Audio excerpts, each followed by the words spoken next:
Meus amados irmãos, nós estamos dando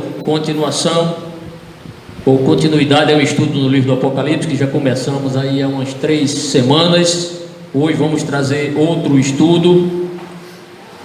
Na última quinta-feira nós estudamos sobre saudação de João às 7 igrejas. Foi a segunda parte, que não foi possível ministrar todo este assunto. Saudação de João às 7 igrejas, de um estudo só, muitas informações. Então, por isso que dividimos em dois cultos de instrução. E aquela ministração estava com base em Apocalipse capítulo 1, versículos 7 e 8. Peço que os irmãos prestem atenção no que eu estou falando, não converse agora, converse com o Espírito Santo. E ali nós vimos esse assunto maravilhoso, saudação de João às 7 igrejas. Ali nós vimos tantos aspectos com relação ao arrebatamento, como também aspectos relacionados à segunda vinda do Senhor Jesus, ou a vinda em glória. Duas coisas distintas que procurei aqui ensinar os amados irmãos. Os irmãos tenham paciência em nos ouvir aqui por uma hora e alguns poucos minutos, para os irmãos terem assim, só uma noção. Eu, para preparar esse estudo, eu demorei 6 horas para preparar esse estudo aqui. Então, você só vai passar aí 1 hora. Então, o trabalho maior Deus me deu, certo? A parte mais fácil é a parte que eu vou passar as informações para vocês. Não tão fácil, porque eu preciso das orações dos irmãos, mas foram praticamente 6 horas cronometrado para eu vou ter uma ideia. Porque tem gente que às vezes, não, será que o pastor estuda a palavra, o pastor ora, busca? Claro que, aí do pastor que não, se não orar, se não buscar, o pastor que não ouvir o Espírito Santo de Deus falar, o pastor que não lê, que não pesquisa, o pastor que fica apenas com um comentário ou com a interpretação dele, não vai muito longe. Tem que ler bastante, né? Deus cobra isso de cada um daqueles que têm a pretensão de ensinar ou está ensinando a palavra do Senhor. Temos que estudar a palavra do Senhor, não é? Temos que estudar. Quem faltou às últimas ministrações ou a da última quinta-feira, é muito fácil, graças a Deus, a inteligência que deu o homem, né? Na tecnologia aí dada, temos aí no YouTube, em meu canal, se os irmãos quiserem rever esta ministração, é só acessar e assistir. Glória a Deus. Mas o tema do estudo de agora é a visão do Filho do Homem. Você pode repetir? 1, 2, 3. A visão do Filho do Homem. Quem teve essa visão? João, o apóstolo João. Esse estudo ele tem amparo neste texto que nós lemos, Apocalipse capítulo 1, versículos 9 a 20, está fundamentado. E aqui eu trago 3 objetivos para essa ministração. Quais são os 3? Primeiro, compreender a simbologia do presente texto. Há muita simbologia aqui e tem coisa aqui que você não pode entender literalmente. O Apocalipse não pode ser entendido de forma literal, tem o simbolismo, certo? Mas graças a Deus que tem explicação ou explicações para esse simbolismo, basta estudar, certo? Outro objetivo é destacar o poder universal do Senhor Jesus sobre todas as coisas, destacar o poder dele. Você talvez nunca pensou nisso, mas Jesus tem poder sobre todas as coisas, e coisas aqui importantes que você vai ouvir hoje. E terceiro objetivo é entender as principais divisões do livro do Apocalipse. Então eu estou aqui com o meu plano de aula, eu preparo o meu plano de aula, o meu plano para ministrar para os irmãos, certo? Todo professor deve ter seu plano de aula, até para preparar a lição da escola bíblica dominical, ter o seu plano, não ir só pela revista, mas trazer outras fontes de consulta, consultar outros comentários, para não ficar só no comentário do autor da lição, né? Então você fica limitado demais. Aí um aluno que estudou o mesmo comentário com a opinião de outro autor, vai muitas vezes colocar coisas que você não sabe. Por quê? Porque você limitou-se só àquilo. É como Apocalipse. Tenha vários livros, compre vários livros sobre o Apocalipse, na opinião de vários autores, porque na multidão de palavras há sabedoria, não é? Um opina de uma coisa, de uma forma, outro opina de outra, aí você tem um consenso. A maioria está perdendo para onde? Certo? Principalmente quando se estuda escatologia. Há muita coisa no Apocalipse Os homens ainda estão procurando respostas para entender melhor, mas a gente sabe que só Deus é que detém todo o conhecimento. Tem coisas que só vamos entender quando nós chegarmos lá na glória, lá nas moradas celestiais, aí que nós vamos compreender as coisas que ficaram assim ocultas para nós, certo, amados irmãos? Glória a Deus. Então, para isso, para nós atingirmos esse objetivo, vamos aqui a um sumário bem breve. Um sumário, temos aqui uma introdução que já estou fazendo, e o desenvolvimento é importante numa mensagem, viu, irmão? O desenvolvimento é aquilo que é essencialmente necessário, didaticamente necessário. Você não pode deixar de seguir. Há pregadores que começam a pregar e às vezes pegam um texto, às vezes fora do contexto, e formam um pretexto, não é? E faz uma miscelânea de mensagens. Mas qual foi para onde esse pregador estava nos dirigindo? Para onde ele está nos conduzindo? O que é que ele quis dizer? Qual é o objetivo? Qual é o tema dessa mensagem? Isso é fundamental. Os grandes pregadores, grandes ensinadores da palavra do Senhor, grandes ensinadores, sempre dá um tema à sua mensagem. Então, faça isso. Eu vou ministrar, qual é o tema? É esse o tema. Esse é o tema. Ah, isso é difícil. Não. Peça o Espírito Santo que Deus dá. Deus dá o tema para você, dá a sua mensagem, dá tudo. Deus dá tudo, tá certo? Amém? Vamos prosseguir? No desenvolvimento, então, 4 coisas aqui apenas. O que João viu, nós lemos Apocalipse 9, capítulo 1, versículo 9 ao 20. Os versículos 9 a 11 foi aquilo que João ouviu, certo? O que João ouviu, versículos 9 a 11. O segundo tópico, o que João viu, versículos 12 a 16. Terceiro tópico, o que João fez, versículos 17 e 18. E no último tópico, a missão dada a João, versículos 19 e 20. Não se preocupe não precisa você memorizar, decorar isso. É só para você ter uma ideia que tem um sumário aqui e nós vamos trabalhar nesse sumário, certo? E finalmente uma conclusão. Eu trago aqui sempre algumas perguntas assim já de início para despertar nos irmãos sobre o que nós vamos estudar aqui desses versículos. Olhem só esses questionamentos. Está conversando com o Espírito Santo aí? O que são os 7 castiçais de ouro? Outro. Qual o sentido da expressão filho do homem? Por que foi mencionado que os cabelos de Jesus eram brancos? Será que Jesus está velho, é? Cabelo branco. O que significa a expressão olhos como chama de fogo? O que significa isso? O que sugere Jesus ter sido visto portando um cinto de ouro? Mas por que ele tem um cinto de ouro? João viu. Mas por quê? Será que isso é uma vaidade de Jesus ter um cinto de ouro? Não podia ser um de cobre, um de bronze, não é? Como explicar que é uma espada de 2 gumes afiada sai da boca de Jesus? Como explicar? Porque tem gente que entende isso literalmente. Jesus tem uma espada na boca, irmão, não é? Imagina a pessoa com esse aspecto, com uma espada na boca. Então muita gente dá muito simbolismo que vamos ensinar hoje aqui os irmãos, mas eu conto com as orações dos amados. Quantos vão orar por mim? Ore mesmo, ore mesmo. Não só esses questionamentos, mas outros nós vamos aqui procurar ensinar aos meus amados irmãos. Então, ratifica aqui as orações. O contexto da época da igreja onde João estava. Vamos situar João naquela época. Eu já ensinei aqui, ministrei aos irmãos na primeira aula, falei sobre o contexto político daquela época. Era uma situação difícil para a igreja.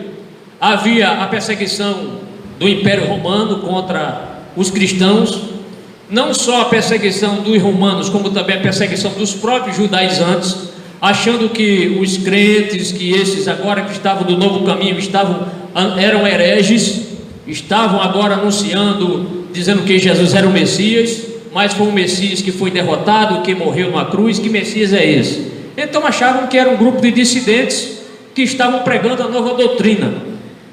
E esta situação chegou até o Império Romano, na capital de Roma e todo o vasto Império Romano.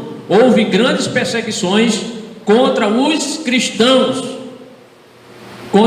Então a situação era de perseguição. Esse era o contexto. Este era o contexto. E a igreja estava então enfrentando severa perseguição. Quase todos os crentes estavam sofrendo socialmente, politicamente e economicamente. Alguns certamente perderam até seus empregos, como acontece hoje, quando um cristão, um muçulmano, converte-se ao cristianismo, perde o apoio da família, perde a cidadania, perde até emprego, perde até família. Sabia que isso ocorre até hoje? Ocorre, por amor a Cristo. Então havia muitas perseguições. Vamos aos primeiros versículos do nosso texto. O que João ouviu, versículos 9 a 11. Vamos ler. Mais uma vez, vamos ler a palavra do Senhor. Diz assim, eu vou ler, depois vamos explicando aqui os pormenores do texto. Diz assim: eu, João, irmão e companheiro de vocês, no sofrimento do reino e na perseverança em Jesus, estava na ilha de Pátimos, por causa da palavra de Deus e do testemunho de Jesus. No dia do Senhor, achei-me no Espírito, e ouvi por trás de mim uma voz forte como de trombeta, verso 11, que dizia: escreva no livro o que você vê, e envie a estas 7 igrejas: Éfeso, Esmirna, Pérgamo, Tiatira, Sardes, Filadélfia e Laodiceia. Agora vamos explicar por parte esse versículo aqui. Ele começa dizendo: eu, João, irmão, olha como é bom esse título de crente, de irmão, viu? De irmão, companheiro e companheiro de vocês no sofrimento. Não só os crentes estavam sofrendo, como também João, que ainda era vivo, discípulo, foi o último discípulo do Senhor a morrer, foi ele, João. Companheiro de vocês no sofrimento, no reino e na perseverança em Jesus. Versículo 9, na parte A. Então, podemos identificar aqui que João, ele identifica-se como um irmão, um companheiro, não só de sofrimento, mas as mesmas agruras, as mesmas perseguições que os irmãos estavam sofrendo, o apóstolo João também estava. É tanto que ele está num lugar aqui, que vamos falar, os irmãos já sabem qual é, e a causa porque ele estava exilado naquela ilha. Então veja que João, ele identifica-se, ele não temeu depois dessa carta cair na mão de alguma pessoa que oprimia o cristianismo, ele não teve medo de ser preso, de ser torturado. É muito bom quando o crente se identifica como crente, sabia? Você sabia que tem muitos crentes que tem até a vergonha de dar a paz do Senhor para outro? Saudar os irmãos na paz do Senhor aqui na igreja é muito fácil. A paz do Senhor, meu amado, a paz do Senhor, minha amada irmã, é uma benção, aperta a mão, abraça. Mas quando está no shopping, se encontra com outro, tem gente que se tem vergonha. Eu já passei por isso, saudar um irmão, ele ficar com vergonha de dizer que é crente. João identifica-se, irmão. Ele não disse: eu sou o apóstolo do amor, eu sou aquele que inclinava a minha cabeça no peito de Jesus, mas ele dizia: irmão, João, irmão de vocês, companheiro nas aflições. Nunca tenha vergonha de dizer que é crente.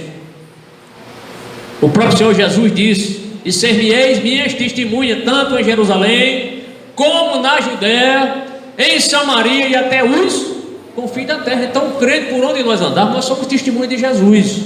Não tenha vergonha de ser crente. No quartel, no hospital, na farmácia, no comércio, dentro do ônibus, onde você estiver, tem testemunho de crente. Assim como João não temeu dizer que era irmão em Cristo. Glória a Deus. Tem até pastor que se ofende quando o irmão, ele é pastor, aí o irmão diz: irmão fulano, um pastor, né? Aí tem umas até que diz: não me chama de irmão não, me chama de pastor. Antes de você ser pastor, você é irmão. Antes de você ser diácono, presbítero, você é irmão. Viu? Tem até uns que chamam irmão. Tem pastores que não se importam com isso. Tem um pastor que eu conheço, o pastor Zé Carlos, diz que não se importa com isso. Tem pastor que tem vaidade, que corre os irmãos quando chama ele de irmão. E ele diz: irmão, eu gosto tanto quando os irmãos me chamam de irmão, irmão pastor, pastor irmão. Não é bom isso? Então, se alguém quiser me chamar de irmão Moisés, não tem problema nenhum, né? Porque nome eu nem tenho aqui. As pessoas só me chamam de pastor. Mas pastor tem nome, né? A esposa do pastor tem nome, né? Como os obreiros aqui também tem.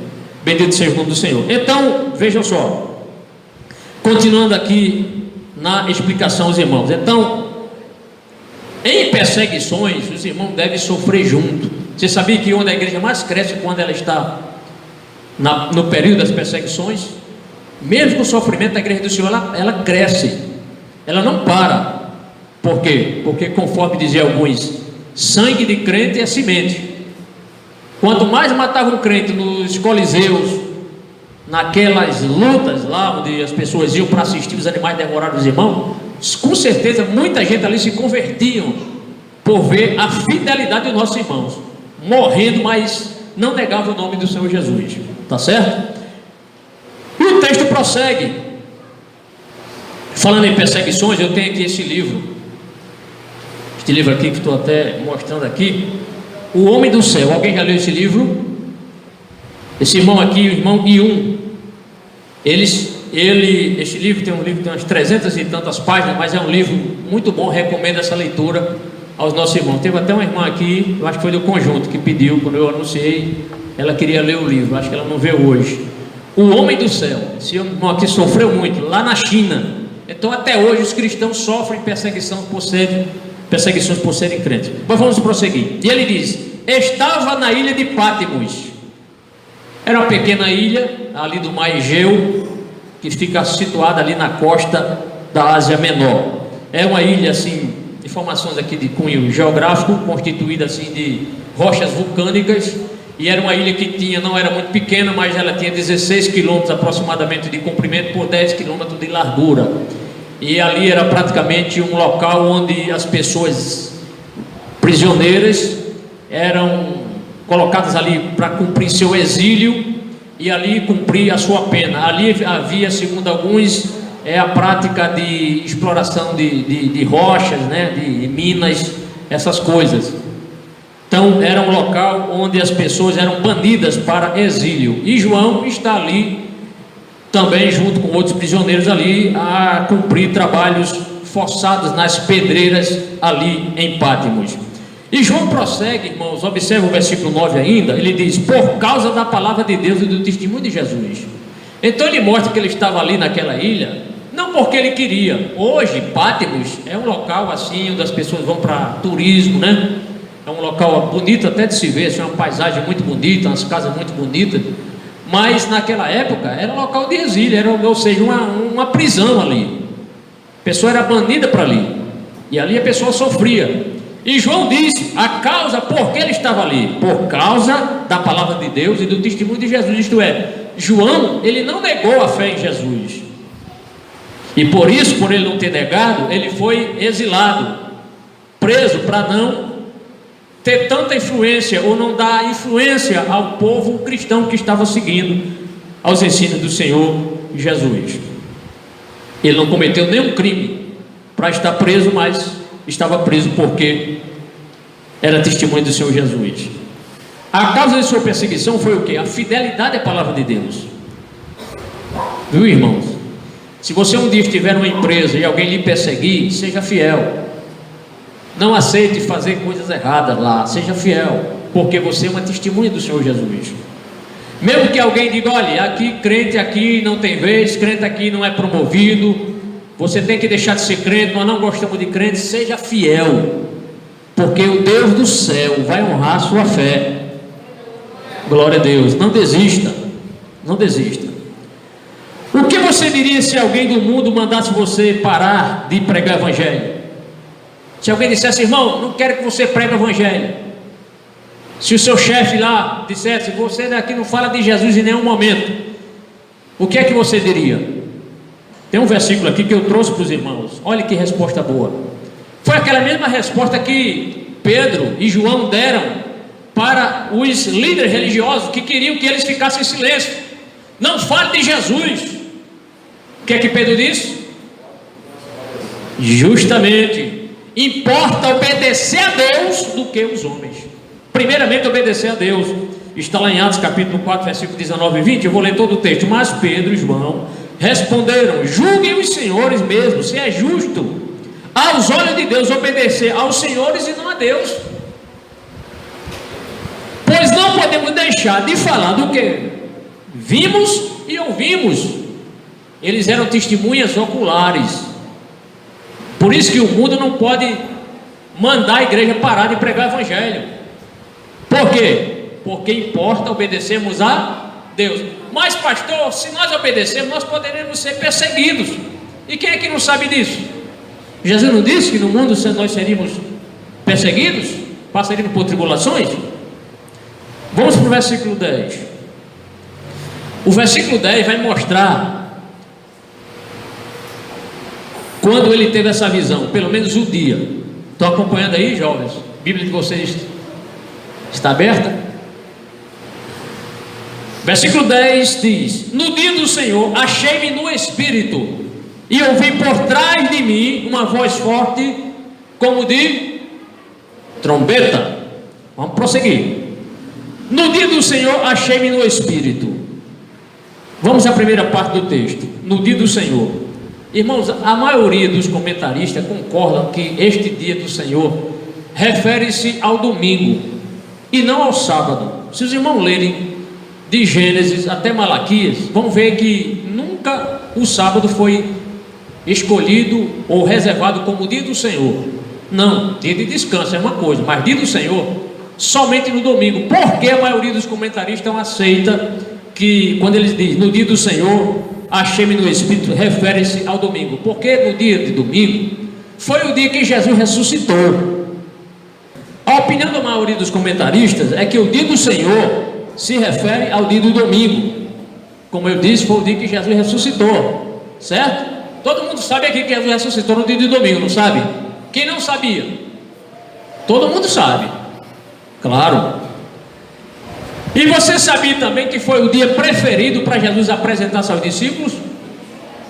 Jesus apresentou seus discípulos num domingo, com mais uma semana que caiu no outro domingo, Jesus apresentou-se de novo. E aí, os crentes, os discípulos de Jesus, eles escolheram esse dia, reservaram esse dia para eles fazerem os cultos. Os irmãos se reuniam no dia de domingo, porque foi o dia que Jesus ressuscitou. Glória a Deus. Quer ver? Vamos ler o versículo, João capítulo 20, versículo 19. O texto detalha o seguinte: ao cair da tarde daquele primeiro dia da semana. Qual é o primeiro dia da semana? O domingo.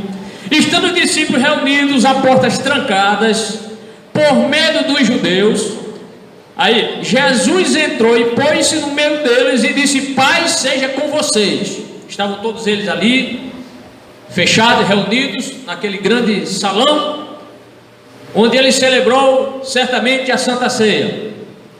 Aí Jesus apresenta-se: paz seja convosco. Qual foi o dia? Foi no dia de sábado? Foi no dia de domingo. Aí quando a gente lê agora o versículo 26 do mesmo texto de João 20, o texto diz, uma semana mais tarde, os seus discípulos estavam outra vez ali. Aonde? No cenáculo. E Tomé com eles. Na primeira vez Tomé não estava, agora Tomé estava. Apesar de estarem trancadas as portas, Jesus entrou e pôs-se no meio deles e disse: paz seja com vocês. Mais uma vez, o dia de domingo. Por isso que a maioria dos comentaristas, eles opinam que quando João se refere no dia do Senhor, foi no dia de domingo que ele teve essa visão do Senhor, lá na ilha de Patmos. Certo, irmãos? Então, era no domingo. E ele diz, prosseguindo: achei-me no Espírito. Notaram essa expressão? Alguém acha que Deus pegou João que estava lá na ilha de Patmos, levou ele lá para o céu, transportou assim como ele levou Elias, levou Enoque, né? Foram para o céu. Mas Jesus não fez assim com João. Foi algo espiritual. Então não foi um arrebatamento do corpo de João. O corpo dele estava lá em Patmos, mas foi o espírito dele que subiu à presença. Foi uma visão espiritual que o Senhor deu a ele. Então achei-me no Espírito. Na outra versão tem arrebatado no Espírito, em Espírito. Qual é a segurança para dizermos isso, que João não foi em seu corpo? A segurança está na própria palavra de Deus, porque a palavra de Deus, irmão, ela não pode se contradizer. Ela não pode dizer uma coisa aqui e lá na frente ela se contradizer. A Bíblia não diz que carne nem sangue herdará o reino dos céus? Então como era que João iria subir em corpo? Aí você diz, pastor, e Elias? Mas eu tenho certeza que Elias foi transformado. Ele não poderia subir e ir até a presença de Deus sem ser transformado. A partir da hora que aquele carro de fogo levou Elias até a presença do Senhor naquele carro de fogo, ele já foi transformado ali. Como também creio que isso aconteceu com Enoque, porque a gente não pode subir com esse corpo aqui cheio de tantas doenças que nós temos em nosso sangue, em tanto nosso corpo. Não podemos chegar à presença de Deus com esse corpo. Qual é a segurança? 1 Coríntios capítulo 15, versículo 50. 1 Coríntios 15, 50 diz assim, ó: irmãos, eu lhes declaro que carne e sangue não podem herdar o reino de Deus, nem o que é perecível poder herdar o imperecível. Então foi uma visão que Deus deu espiritual. O versículo 10 ainda prossegue dizendo na parte B, ó: e ouvi por trás de mim uma voz forte como de trombeta. Agora ele vai ouvir a voz de Jesus. Jesus vai falar com ele, mas não era aquela mesma voz, daquela mesma forma como Jesus falou, porque quando Jesus falou com os homens aqui, ele estava em forma humana. Agora ele está em forma divina, mas é homem, é Deus homem. Jesus é Deus, mas com corpo de homem, porém não um corpo igual ao nosso, mas um corpo transformado, revestido de imortalidade. Glória a Deus. Eu fico imaginando assim, imagine o susto, a surpresa, quando João ouviu uma voz como de trombeta atrás dele. Então foi um arrebatamento assim no espírito dele. Ele não foi em corpo, certo? João não foi em corpo, ele ficou aqui na terra, certo? Vamos prosseguir. Glória a Deus. Sobre o que o texto mostra aqui, como de trombeta. A trombeta para a gente aqui talvez não seja algo assim tão comum, tão normal, mas na época de Israel, no deserto, as trombetas eram tocadas sempre que mudava-se de acampamento. Antes deles mudarem de acampamento, quando a nuvem do Senhor se deslocava, eles sabiam que era um sinal para eles desmontarem todo o acampamento, não era? Os levitas desmontavam o tabernáculo, mas antes disso tinha o toque da trombeta. Quando a trombeta tocava, e havia vários tipos de toque para desarmar a barraca, todo mundo pé na estrada, né? Havia esses toques. Também havia o toque para as grandes festas. Por exemplo, o toque para ouvir o ano do jubileu, para o início do ano do jubileu, começava com o toque de trombeta, certo, irmão? Então, para dar partida, levantar acampamento, havia o toque. Então era algo assim normal na parte histórica de Israel. E agora João se surpreende com essa voz de Jesus. Ele diz, como de trombeta. Mas quem era que estava transmitindo aquela voz? Era Jesus, o Rei dos Reis e o Senhor dos Senhores. E agora sim, você sabia que a igreja, para ser arrebatada, ela vai ser precedida de um toque? E o toque vai ser o toque da trombeta, que está em 1 Tessalonicenses capítulo 4, versículo 16. E agora sim, o irmão vai soltar aí a trombeta para nós ouvirmos. Amém? Aqui é claro a trombeta humana, mas a do céu vai ser muito mais gloriosa, muito mais majestosa. E vai ser tão gloriosa essa trombeta que os mortos em Cristo vão ressuscitar. Glória a Deus. Bendito seja o nome do Senhor. Glória a Deus. Se não deu certo, a gente prossegue. O versículo 1 Tessalonicenses capítulo 4, versículo 16 diz, olha aí: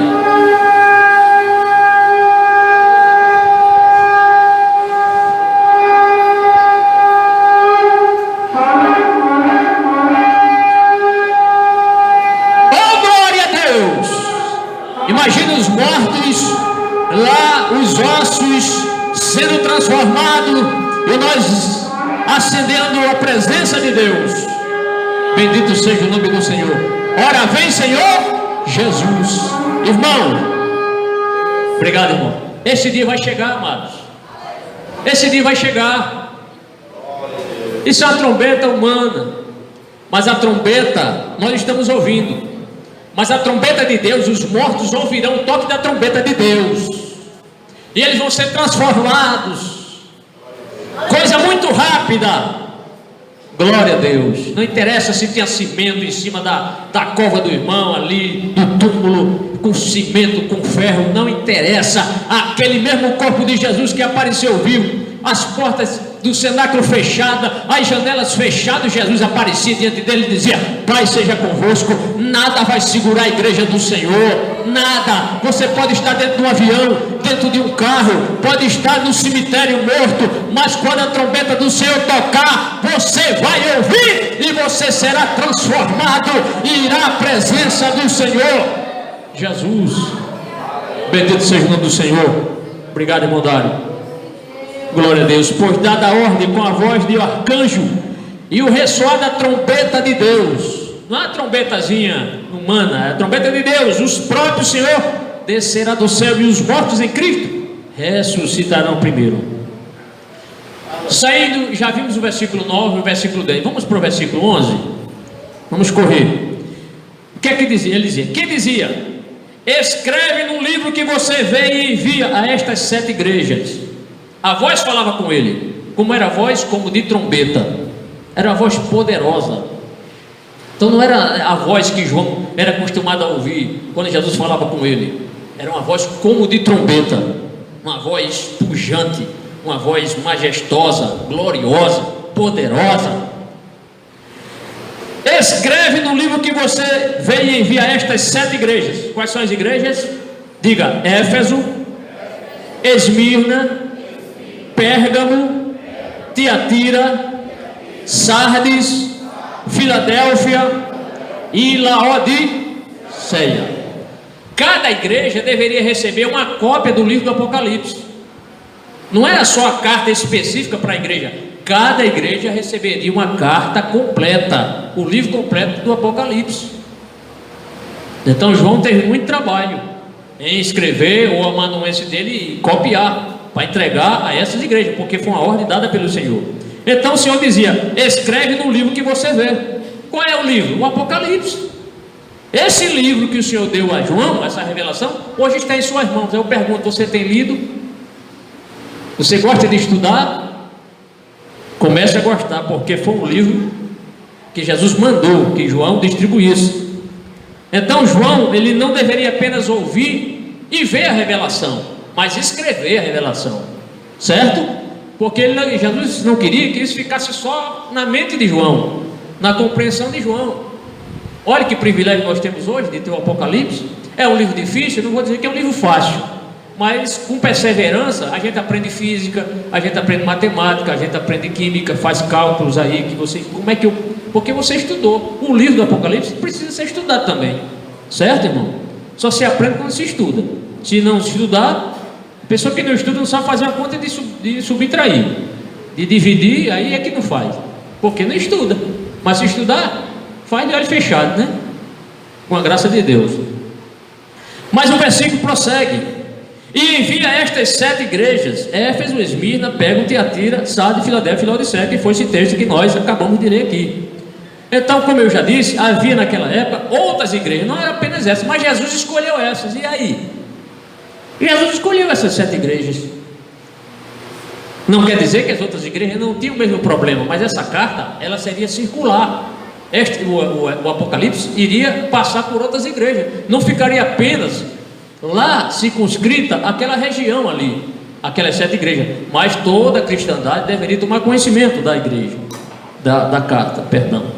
Então todos eles iriam receber. Sobre essas igrejas aqui nós vamos estudar quando chegarmos no capítulo 2 e no capítulo 3, certo? Capítulo 2 e capítulo 3 nós vamos estudar especificamente os problemas que aquelas igrejas passavam, e hoje as igrejas também estão passando pelos mesmos problemas, se não piores, certo? Então essas igrejas, inclusive, elas estavam assim sob a influência de João. João, ele pastoreou principalmente a igreja lá em Éfeso, e provavelmente após ele sair do exílio, ele voltou novamente para Éfeso, ali, certo? Então dá a entender que após o seu retorno a Éfeso, João teria providenciado cópias para ser distribuído com essas igrejas. Então nós vimos o que João ouviu. Até agora tudo bem, todo mundo entendeu, não é? Então vamos ao que João viu. Ali foi o que João ouviu. O que João viu está em Apocalipse capítulo 12 a 16. Vamos lá? Vamos lá. Vamos ler esses 3 versículos de uma só vez? Esses 4, né? 12, 13, 14, 15 e 16. 5 versículos, vamos ler. Ele diz assim, ó: voltei-me para ver quem falava comigo. Voltando-me vi 7 candelabros de ouro. Verso 3. E entre os candelabros, alguém semelhante a um filho do homem, com uma veste que chegava a seus pés, e um cinturão de ouro ao redor do peito. Verso 14. Sua cabeça e seus cabelos eram brancos como a lã, tão brancos quanto a neve, e seus olhos eram como chama de fogo. Verso 15. Seus pés eram como bronze numa fornalha ardente, e sua voz como o som de muitas águas. 16. Tinha em sua mão direita 7 estrelas, e da sua boca saiu uma espada afiada de 2 gumes. Sua face era como o sol quando brilha em todo o seu fulgor. Eu digo amém. Então isso foi o que João viu. Ele viu, é a revelação que ele recebeu. Vamos aqui às explicações. Versículo 12 diz assim, ó: voltei-me para ver quem falava comigo. Voltando-me vi 7 candelabros de ouro. Então João, ele foi assim, teve até essa curiosidade. O texto diz que ele voltou para ver, porque ele ouviu uma voz atrás dele, uma voz como de trombeta. E quando ele olha, o que é que ele vê? Ele vê alguém, ele diz: voltando-me vi 7 candelabros de ouro. Depois é que ele vai dizer quem é que está no meio desses 7 candelabros. Então, mesmo assim, numa revelação espiritual, ele teve essa curiosidade santa, maravilhosa, de olhar para trás, para ver quem falava. Quando ele olha, o que é que ele vê? Quantos candelabros? 7 candelabros. O que são os candelabros? Daqui a pouco vamos falar, tá certo? Aguenta aí só um minutinho, eu sei que você sabe, mas vamos. Então houve essa atenção dessas coisas transcendentes no mundo espiritual, né? A primeira coisa que João vê, quando ele se vira, os 7 candelabros, ou castiçais de ouro. Os irmãos sabem que o castiçal era um dos objetos da onde? Do tabernáculo, que ficava em que lugar? No lugar santo. Qual era a finalidade do candelabro? Iluminar o lugar santo, né? Que tipifica Jesus, é a luz do mundo. Se não houvesse ali a luz do candelabro, o sacerdote ia ficar ali tateando para acertar onde é que estavam os pães da mesa, né? O altar de incenso, mas tinha que ter luz, certo? Porque na presença de Deus há luz, amém, irmão? Na presença de Deus, a gente que só pensava nas coisas das trevas, agora a gente pensa para o alto. Agora a nossa mente foi iluminada pelo Espírito Santo de Deus, que é luz para a gente, não é? Bem, mas o texto prossegue aqui ainda dando outras informações. Então, observe que ele diz: vi 7 candelabros de ouro. Por que Deus valoriza tanto o ouro? Porque é um dos metais mais preciosos que temos aqui. É o ouro. Ouro fala de realeza, de poder, né, de deidade, da glória de Cristo. Então é um metal precioso, certo, irmão? Glória a Deus. E ele diz mais, prosseguindo no versículo 13 agora: e entre os candelabros alguém semelhante a um filho do homem. Em algumas versões, na NVI diz de homem. Mas por que está falando essa expressão de homem ou filho do homem? Porque é um título messiânico de Jesus. Filho do homem é um título messiânico. Essa expressão filho do homem não foi mencionada apenas no Novo Testamento. No Antigo Testamento falava-se também nessa expressão, desse título dado ao Senhor Jesus com a expressão filho do homem. Então a expressão filho do homem refere-se a quem? A Jesus, certo? Glória a Deus. Por quê? Porque houve a encarnação de Jesus. Jesus, ele encarnou-se, teve um corpo, ganhou um corpo, hoje ele está no céu. Ele tem esse corpo que nós temos, braços, mãos, cabeça, tronco, membro, ele tem, mas totalmente diferente do nosso, porque não pode morrer, não pode ser destruído, porque seu corpo foi transformado. Então esse nome, essa expressão filho do homem, foi uma expressão dada ao Senhor Jesus pelos profetas. Não só, como eu já disse, João, usou essa expressão, como o próprio profeta Daniel também usou. Se você abrir em Daniel capítulo 7, versículo 13, ele diz assim, eu vou ler rápido aqui: em minha visão à noite, vi alguém semelhante ao filho de homem, ou do homem, vindo com as nuvens dos céus, e se aproximou do ancião e foi conduzido à sua presença. Foi só um texto para mostrar que essa expressão também está no livro do Antigo Testamento. E ele diz, versículo 3 ainda, prosseguindo, com uma veste que chegava a seus pés. Então ele vê Jesus, ele está vendo agora o Senhor Jesus com uma veste, e essa veste é uma veste comprida, uma veste talá, porque os sacerdotes usavam vestes compridas, certo, irmão? Os sacerdotes não usavam uma veste curta, era uma veste comprida, veste talá, certo? E nós sabemos que Jesus também, ele está lá no céu e ele é sacerdote. Tem gente que vê Jesus só como rei. A gente não pode ver Jesus só como o nosso rei. Temos que ver Jesus como o nosso sacerdote. E ele é sacerdote, conforme diz o escritor aos Hebreus, segundo a ordem de quem? De Melquisedeque.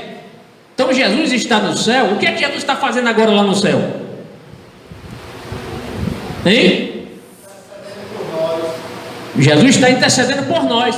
Não, Jesus foi preparar a morada. As moradas já estão preparadas, irmão. Jesus disse, eu vou preparar lugar. Já preparou há muito tempo. Há muito tempo está preparado. O que é que ele está fazendo até hoje? Intercedendo. Enquanto nós, seres humanos, pecadores, falíveis, cometemos nossas falhas, a gente se arrepende, pede perdão a Jesus, aí Jesus intercede por nós, a Deus, porque se não fosse isso, a alma que pecar, esta morrerá. Aceitei, Jesus pecou. Se nós não pedimos perdão, por isso que nós necessitamos pedir perdão, porque se nós pedimos perdão, Jesus intercede por nós. O texto, anota esse texto aí se você quiser. Aqui está, Hebreus 7,25 diz, portanto pode também salvar perfeitamente o que por eles se chegam a Deus, porquanto vive sempre para interceder por eles. Todas as vezes que um pecador arrepende e aceita Jesus, Jesus está intercedendo por ele. Então lá no céu, Jesus não está desocupado, ele está intercedendo junto à presença de Deus, para o Senhor nos perdoar, por causa dele, dos méritos de Jesus, viu, irmão? Todas as vezes que a gente pecar e pedir perdão, por isso que as nossas orações sempre são em nome de quem? De Jesus. A gente ora na presença, nós oramos a Deus, certo? Mas em nome de quem? De Jesus. E por que nós confiamos no nome de Jesus? Porque ele intercede por nós, e a gente sabe, se nós pedirmos, Deus vai nos conceder o perdão por causa do sacrifício de Jesus. Vamos prosseguir. Mas o texto também mostra, e um cinturão de ouro ao redor do peito. O que significa esse cinturão? Jesus com cinturão, e precisa. O sacerdote não tinha o seu próprio cinto? Tinha. Se você ler texto aqui como Êxodo, preparei aqui os textos, não vou ler, mas vou só citar referência. Êxodo 28, verso 4, 8, 28 e 39, fala que o cinto fazia parte da veste do sacerdote. Jesus, por ser sacerdote, ele tem umas vestes também, mas não precisa nem do urim, nem do tumim, não precisa daquelas placas com o nome das tribos, não precisa. Mas ele tem um cinto, e esse cinto significa o quê? Soberania, realeza, por ele ser sacerdote. Então este cinto de ouro puro é a marca da realeza de Cristo. Bendito seja o nome do Senhor. O profeta Isaías, ele menciona aqui no texto, ele diz assim: a retidão será a faixa de seu peito e a fidelidade do seu cinturão. Achei interessante esse texto aqui também sobre isso. Vamos prosseguir. Então, por que cinto de ouro? Cinto de ouro, porque o ouro significa poder, dignidade, retidão, veracidade, certo? Hoje as grandes autoridades do país não usam cinto de ouro. Por exemplo, o presidente, ele usa o quê? Uma faixa presidencial, né? Faixa presidencial. Jesus não usa a faixa presidencial porque ele não é presidente, ele é rei dos reis, senhor dos senhores. Ele tem um cinto de ouro. Ou você acha que Deus é Deus mesquinho? Não, vamos economizar, bota um cinto de prata. Não, para Jesus tem que ser do bom e do melhor, viu, irmão? Do bom e do melhor, para Jesus. Mas o texto diz, no versículo 14: sua cabeça e seus cabelos eram brancos, como a lã, tão brancos quanto a neve. E aí a gente diz: agora, pastor, Jesus com cabelo branco, será que ele foi para o céu? Depois de 2000 anos ele envelheceu? Não, irmão. Velhice aqui na terra, o cabelo, quando começa a aparecer os cabelos brancos, é porque a idade está chegando, né? Tem gente que pinta o cabelo para nunca ser velho, né? Mas tudo bem, vamos em frente. Mas não tem nada a ver com esses cabelos brancos de Jesus com a velhice. Jesus não se envelhece. O tempo não desgasta Deus. O tempo não desgasta Jesus. O tempo desgasta a gente. Cada dia que a gente vive, a gente vai se desgastando mais, né? Os pés de galinha aparecendo, né? Cai cabelo, fica careca, cabelo branco. Mas, né? Jesus não fica velho. Ele é eterno. Glória a Deus. Cabelos brancos. Cabelos brancos. Então os cabelos brancos representam o quê? A pureza e a santidade de Cristo, e não velhice. Certo? Cabelos brancos na vida humana é símbolo de velhice. Com Jesus não é assim. O tempo não desgasta Jesus. Certo, irmão? Então, e outra coisa, nem sempre uma coisa branca é velhice. A lã, por exemplo, a lã, ela é nova, mas é branca. A neve é nova, é branca. Pode envelhecer a neve, mas ela continua branca. Então, brancura, os cabelos de Jesus serem brancos, não significa que Jesus é velho e ficou velho, não, de forma nenhuma. Mas fala de quê? De pureza, de santidade, de tudo isso, certo? Mas o texto diz: seus olhos, no versículo 14 ainda, seus olhos eram como chama de fogo. O que significa isso, irmão? Será que Jesus tinha algum problema na vista, oftálmico? A vista coçando vermelha? Não tem nada a ver. Os seus olhos eram como chama de fogo. Glória a Deus. Isso demonstra o quê? Que ele tem uma visão profunda, penetrante. Se Jesus, quando ele estava aqui, ele não tinha todo o poder, porque ele teve todo o poder depois que ele ressuscitou. Quando ele disse: agora me dá todo o poder. Se Jesus não tinha todo o poder antes dele ressuscitar, mas ele sabia o que passava no coração dos homens, vários textos Jesus diz: Jesus sabia o que se passava em seus corações, Jesus sabia o que ele estava razoando. Imagine agora como ele tem todo o poder. Até que você está pensando agora, ele já sabe. Então, quando o texto diz: seus olhos eram como bronze, perdão, os seus olhos eram como chama de fogo, significa visão penetrante. Nada foge da visão de Jesus, ele acompanha tudo. E por que ele está dizendo isso? Porque ele vai mostrar justamente às igrejas da Ásia o que estava acontecendo. Jesus, ele sabe o que está acontecendo nessa congregação. Ele sabe que os obreiros estão sentados aqui, os irmãos estão ali, ele está vendo tudo. Amém? Bendito seja o nome do Senhor. Tudo que a gente faz em casa, ele está vendo. Quando a gente discute, ele está vendo. Quando a gente fala mal do irmão, ele está vendo e ouvindo. Certo? Quando a gente está bem com o irmão, com a irmã, com a igreja, com todos, ele está vendo e ele gosta disso, né?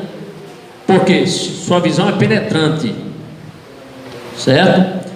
Lembrando também sobre quando o texto diz: era como chama de fogo, a gente tem que lembrar que o fogo é que prova as coisas. A gente só sabe que ouro é ouro quando passa lá no Maçarico. Eu morei na cidade do Pará e vi muito isso. Chega aqueles garimpeiros com aquele negócio, olha, não, isso aqui não é ouro não, rapaz, isso aqui é terra. Aí espera aí leva lá para o camarada lá e começa a queimar ali daqui a pouco aquele ouro brilhando, irmão. Então o que significa isso aqui? Quando a gente diz olhos como chama de fogo, que está falando aqui de juízo, né? de coisas assim puras. Nada escapa da visão do Senhor Jesus. Glória a Deus. Prosseguindo no versículo 15: seus pés eram como bronze numa fornalha ardente. Se você pesquisar muito isso aqui, tem alguns comentaristas evitam tratar muito e dar alguma explicação sobre esse texto aqui, porque não é fácil. Mas alguns chegam a dizer que o bronze ele simboliza nas Escrituras juízos prestes a sobrevir. O bronze numa fornalha representa a ira e o julgamento contra o pecado devido à santidade de Deus. Então, quando o texto diz que seus pés eram como bronze numa fornalha ardente, significa que Jesus, ele está prestes a sobrevir, está prestes a trazer juízo. Ele está pronto, porque quando o metal está pronto, ele sai do fogo, né? Sai do fogo, porque os pés dele aqui diz que eram como bronze numa fornalha ardente. Mas o texto prossegue no versículo 15, diz: e sua voz como o som de muitas águas. Que voz é essa, hein, irmão? Uma voz como o som de muitas águas. Os irmãos já foram no mar alguma vez? Foram, né? Quando aquelas ondas estão fortes, a gente não escuta aquele barulho. Alguém aqui já foi nas cataratas do Iguaçu? Eu já fui, faz tempo que eu fui, mas você fica ali perto daquelas cataratas, irmão, é uma zoada de água grande, uma coisa tremenda assim, vai até medo, aquelas cachoeiras ali.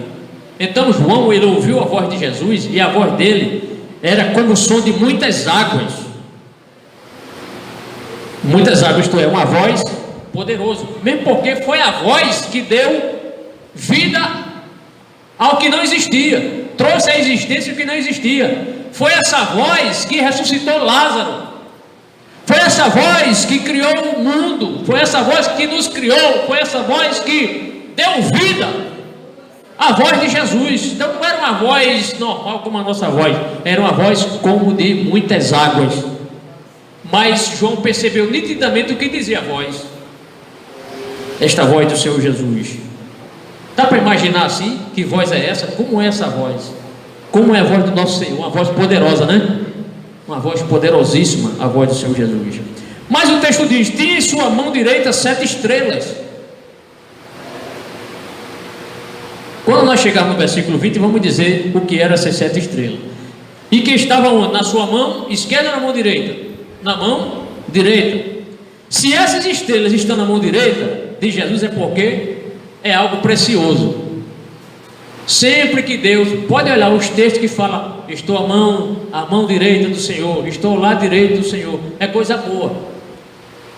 Quando Estevão estava já quase morrendo ali, ele viu Jesus à esquerda ou à direita do Pai? À direita de Deus. Então, por essas estrelas estar na mão de Jesus, significa que Jesus dá um alto valor a essas estrelas. Mas o texto prossegue e diz: e da sua boca saiu o quê? Uma espada afiada de 2 gumes. E aqui é que tem essa visão assim que a gente fica: que visão terrível é essa, né? Jesus com a espada na boca. Será que ele anda com a espada na boca? Não significa isso. Então o texto não entendemos o texto assim de forma literal. O que é que significa o que é que simboliza essa espada? Significa o quê? Poder e força na sua mensagem. A Bíblia não é a espada do Espírito? A Bíblia não tem poder e força na sua mensagem? Então, quando João viu Jesus falando com ele, e ele diz: e da sua boca saiu uma espada afiada de 2 gumes, não era que ele viu uma espada saindo, literalmente, mas o poder da sua mensagem, a força da mensagem, a veracidade da sua mensagem, certo? Palavras de juízo são tão afiadas como espada agudas. Prosseguindo, o texto diz: sua face era como o sol, quando brilha em todo o seu fulgor. Ele viu o rosto de Jesus como o sol, em todo o seu fulgor. Os irmãos se lembram quando Moisés falava com Deus? Quando ele saía da presença de Deus, o rosto de Moisés cegava as pessoas, né? Ofuscava as pessoas não podiam ver Moisés face a face, porque o brilho, o resplendor. Agora imagine o rosto de Jesus, como João viu. O seu rosto brilhava como o sol, quando brilha em todo o seu fulgor. Que visão gloriosa! Amém? Isto é que é Deus poderoso, não é, irmão? Dá para você ver o sol assim por 20 segundos? Não dá, você fica cego. Glória a Deus. E o rosto de Jesus é muito mais poderoso do que o sol, do que a luz do sol. O nosso Jesus é poderoso. Jesus agora resplandece como o sol da justiça. Se Moisés com fulgor trouxe aquele resplendor, imagine o rosto de Jesus. Então nós acabamos de falar sobre o que João viu. Foi uma visão gloriosa. O que João fez agora? Diante de tudo isso, irmão, o que foi que João fez? Vamos ler o versículo na sua vez agora, versículos 17 e 18. Diz assim: então ele viu toda essa visão. Aí o texto diz: quando vi, caí a seus pés como morto. Então ele colocou sua mão direita sobre mim e disse: não tenha medo, eu sou o primeiro e o último, sou aquele que vive. Estive morto, mas agora estou vivo para todo sempre, e tenho a chave da morte e do Hades. Glória a Deus, bendito seja o nome do Senhor. Veja que João, ninguém pode ficar em pé na presença de Deus. Quando ele viu isso, João caiu. Ele caiu na presença do Senhor Jesus. Glória a Deus.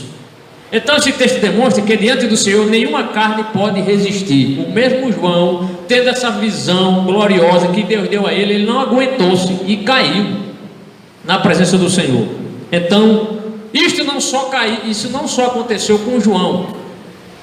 Por exemplo, quando Paulo, lá no capítulo 9 de Atos dos Apóstolos, não me falha a memória, versículos 3, 4, 5, mostra ali que quando Jesus fala com Paulo, o que é que acontece? Ele cai, tem uma luz que brilhou, não foi? Está na presença de Jesus. Daniel também teve uma visão e ele caiu na presença de Deus. Daniel cai. Vamos ler o texto? Só um versículo, Daniel 8, 18. Enquanto ele falava comigo, eu com o rosto em terra perdi os sentidos. Assim como João também, ele perdeu os sentidos. Então ele tocou em mim e me pôs em pé. Que Deus maravilhoso, né? Deus quer ver o crente de pé. Claro, Ele quer ver-nos orando, mas também quando nós pensamos que estamos derrotados, nós temos um Deus que nos sustenta. Temos um Deus que nos levanta, nos encoraja. Viu, irmãos? As tribulações não são para nos derrotar. As tribulações são para nós confiarmos que a mão do Senhor, a mão direita do Senhor é que nos sustenta, é que nos levanta, é que nos dá força, é que nos dá coragem, é que nos dá persuasão, é que nos dá vigor, é que nos dá ânimo diante das dificuldades. Graças a Ti, Senhor, que Tua mão direita nos sustenta. Glória a Deus. Aconteceu com Daniel. Interessante é que a mesma mão direita que estava segurando as estrelas, segurou também João, levantou João. E ele diz o que? Quando João cai, quando ele tem essa visão gloriosa, ele se prostra, ele cai. O que é que Jesus diz? E disse: não tenha medo, eu sou o primeiro e o último. Quando o pai de Sansão, como era o nome dele? Manoá. Lembra-se que o anjo falou com eles, nós vamos morrer porque nós vimos um anjo. Agora imagine João, viu Jesus glorificado, achou que ia morrer. Aí Jesus disse: não, é como se dissesse: fique tranquilo, rapaz, você não vai morrer não. Eu tenho um projeto para você, eu tenho uma missão para você, eu tenho uma incumbência para você. O texto diz: não tenha medo, eu sou o primeiro e o último, perdão. Isto é, ele não precisava ter medo da presença de Jesus, não precisava ter medo. E Jesus ali, ele reafirma e conforta João. Jesus já tinha dito a João, lá no versículo 8, que nós estudamos, quando ele diz: eu sou o alfa e o ômega, diz o Senhor Deus, o que é, o que era, o que há de vir, o Todo-Poderoso. Então Jesus estava ali tranquilizando João. Ele não iria morrer porque viu Jesus glorificado, não iria morrer. E ele diz também no versículo 18: só aquele que vive. Jesus diz para João: só aquele que vive. Aí ele diz: estive morto, mas agora estou vivo para todo sempre. Jesus não vai morrer mais. O que é que Jesus está mostrando aqui? Jesus reafirma que é o mesmo Cristo, aquele que João foi discípulo dele, aquele que morreu, mas ressuscitou dentre os mortos. E sabe por que Jesus morreu? Porque o salário do pecado é a morte. Mas Jesus não tinha pecado, mas Ele nos representou. E Jesus só morreu porque Ele, nem a morte teria poder de tirar sua vida. Mas é porque Ele doou-se. Ele mesmo disse: ninguém tira a minha vida, mas eu voluntariamente a dou, e depois volto a tomá-la, porque Ele é autor da vida, e por ser autor da vida, Ele não pode morrer sem Ele se permitir morrer. E Ele se permitiu morrer por quê? Porque Ele representava nós, eu, você, todos nós que cometemos pecado. Nós é que merecemos morrer, mas Ele morreu por nós. Prosseguindo, então a morte não podia ter domínio sobre Jesus, mas Ele precisou morrer. Sabe, irmão, qual é o maior triunfo da igreja? Não foi só a morte de Jesus. O maior triunfo da igreja é o quê? Qual foi o acontecimento que mostra que a igreja triunfou? A ressurreição de Jesus. Se Ele só tivesse morrido por nós, era um mártir, só um mártir, que morre por uma causa, mas Ele não ficou na sepultura, Ele ressuscitou. E Ele anima agora: João, eu sou aquele que morreu, mas estou vivo para todos sempre. E Ele diz mais: eu tenho a chave da morte e do Hades, ou a morte e do inferno, porque Hades no grego é inferno, certo, irmão? Está no versículo 18: eu tenho a chave da morte e do Hades. E o nome, este nome Hades, é o nome grego do local de punição, para onde o perverso vai. Quando o homem perverso morre, ele já vai para o Hades, ele já começa a sofrer. Qual é a prova bíblica? Aquela parábola que Jesus ensinou, o rico e Lázaro. Fizeram até uma novela aí, né? Rico e Lázaro. Ali ele já começava a sofrer, no Hades. E ali os ímpios ficarão lá até o dia do julgamento do grande trono branco. Haverá o julgamento do grande trono branco. As pessoas que morreram, as ímpias, pessoas ímpias, vão ressuscitar também, mas para serem julgadas, sentenciadas à morte, e vão cair no lago de fogo, que é pior do que o inferno. Porque o diabo e seus anjos serão condenados e serão lançados no lago de fogo, e os ímpios também. Imagine um local de sofrimento na presença do diabo. Por isso que é bom ser crente, porque a gente vai num lugar de glória, na presença de Deus, totalmente diferente. Glória a Deus. E o texto diz que Jesus tem essa chave da morte e do inferno. Alguém diz: olha, irmão, o diabo ele é tão mau inquilino que nem a chave da casa dele ele tem. Quem tem é Jesus. Ele abre e ninguém fecha, Ele fecha e ninguém abre. Até da morte Ele é Senhor. Porque Ele diz isso? Para tranquilizar os irmãos. Olha, ainda que vocês morram porque vocês são crentes de Éfeso, de Esmirna, de Pérgamo, de Tiatira, de Laodiceia, não tema, porque eu tenho o poder da vida e da morte. Eu tenho a chave da morte e do Hades. Então isso dá direito o quê? Isso mostra o quê? Que Jesus tem a autoridade e posse. Equivocam-se os que pensam que Satanás tem a chave do inferno. Quem tem a chave do inferno é Jesus. Não conhecemos o lugar do inferno. Eu nem quero conhecer, mas sabemos quem é que tem a chave. Quem é que tem a chave do inferno? Jesus. Então isso mostra o quê? Que Jesus tem acesso a todos os lugares. A todos os lugares. Porque até do inferno ele tem a chave. Então com isso Jesus demonstra que os seus seguidores não ficassem intimidados pelas perseguições dos imperadores. Em Mateus 10, 28, vou correr aqui, irmão, peça aí mais uns 15 minutos de tolerância em nome de Jesus. Jesus diz: ó, não tenham medo dos que matam o corpo, mas que não pode matar a alma. Antes tenham medo daquele que pode destruir tanto a alma como o corpo no inferno. Esse aqui sim. Não temos imperador, não temos imperadores, temos aquele que além de matar tem poder de lançar no inferno, que é Deus, certo? Então que os irmãos não ficassem amedrontados com isso. Bem, amados irmãos, já quase finalizando aqui. Então, meus irmãos, não temam a morte. Se um de vocês aqui, algum dos irmãos aqui, eu tenho medo da morte, tenho medo de morrer, não tenha medo não.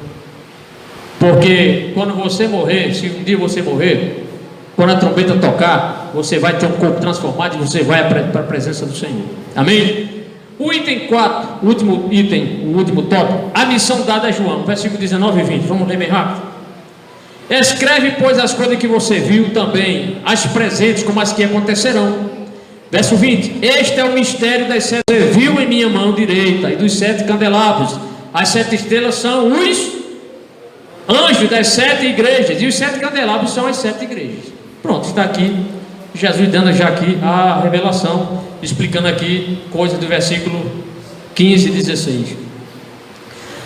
Escreva, pois, as coisas que você viu, tanto as presentes como as que acontecerão. Está no versículo 19. Aqui, irmão, está a divisão do livro de Apocalipse. O Apocalipse se divide em 3 partes. As coisas que, primeiro, as coisas preliminares, que são as coisas que João viu, certo? Está no capítulo 1, as coisas que você viu. Segunda divisão, as mensagens às igrejas, nos capítulos 2 e 3, que são as coisas presentes. E os versículos e os capítulos 4 ao 22, as coisas que hão de acontecer. Resumindo, isso aqui é um dos objetivos, viu, irmão? O Apocalipse se divide em quantas partes? Em 3. Capítulo 1 são as coisas que João viu. Capítulo 2 e 3, as coisas que estavam acontecendo, certo? As coisas presentes. E os capítulos 4 ao 22 são as coisas que hão de acontecer. Aí eu pergunto, o capítulo 4 já se cumpriu? Até o capítulo 22 não se cumpriram ainda. Capítulo 1 já se cumpriu. Capítulo 2 e 3 está se cumprindo, porque não só aquelas igrejas da Ásia Menor tiveram vários problemas. Jesus identifica os problemas, deu a solução, como as igrejas de hoje têm problemas. E como tem problemas, certo? Não existe igreja perfeita na terra. Então, aqui está o versículo 19, muito fácil de entender. Então, veja que João, ele recebeu esta missão de Jesus. Ele foi comissionado a escrever um livro para ser distribuído. Ou seja, a revelação, né?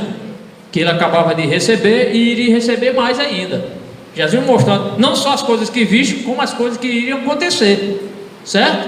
E ele escreveu no seu livro. Vamos ao último versículo desse estudo de hoje. Está no versículo 20, diz assim: este é o mistério das 7 estrelas que você viu em minha mão direita e dos 7 candelabros. Ele não olhou, não viu? Olhou para trás? Ele não viu os 7 candelabros? Ele não viu Jesus glorioso? Ele não viu Jesus com cinto? Ele não viu Jesus com os cabelos brancos? Ele não viu que tinha 7 estrelas na mão direita de Jesus? Aí aqui está a explicação. As 7 estrelas são os anjos. Agora aqui tem um problema. É que muita gente acha que anjos eram anjos literalmente.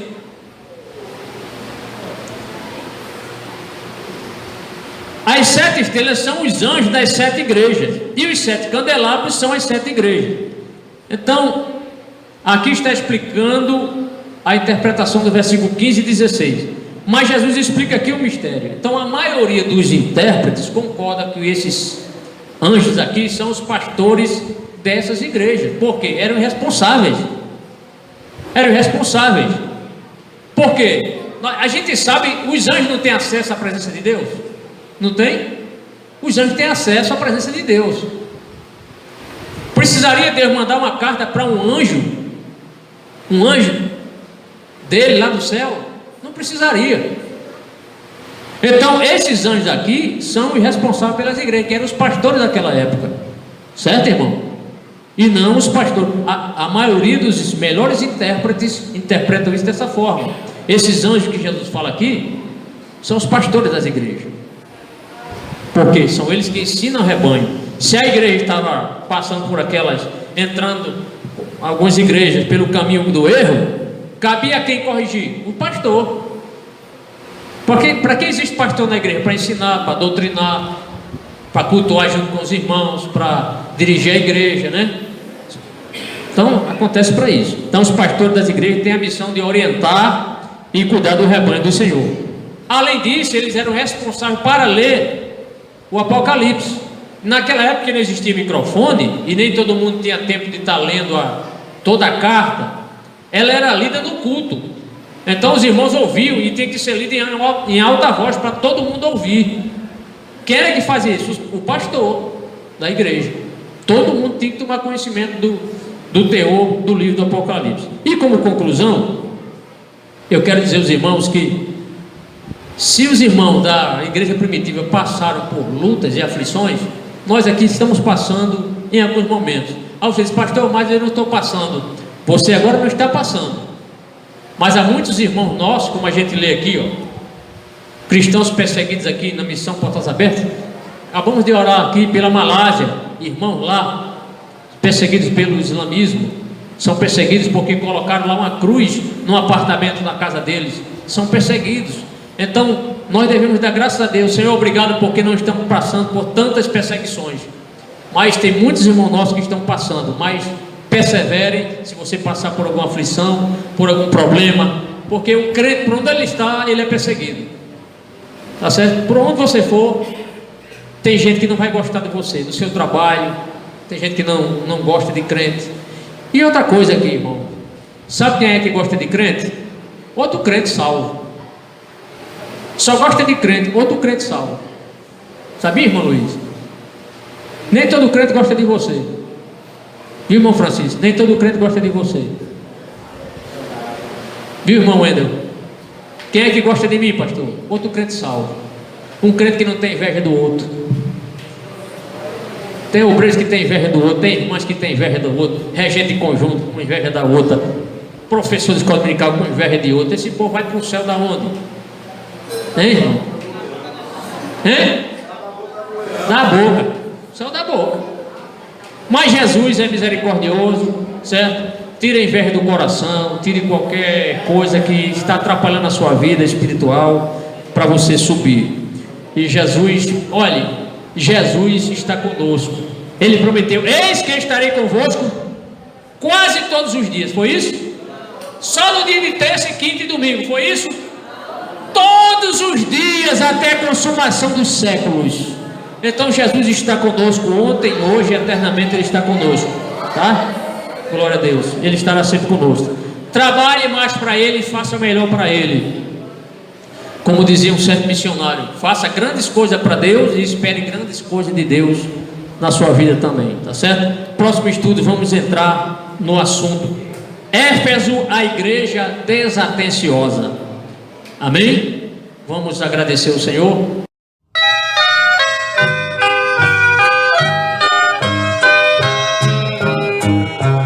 No meio dos castiçais de ouro,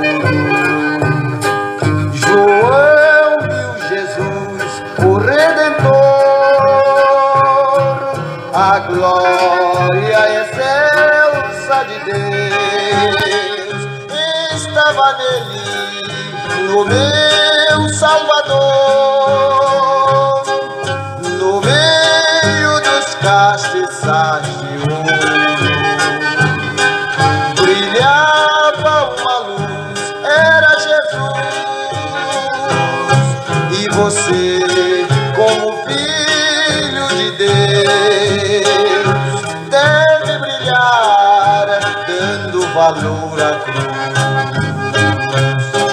Jesus fala ao anjo da igreja, recomendando santidade e amor.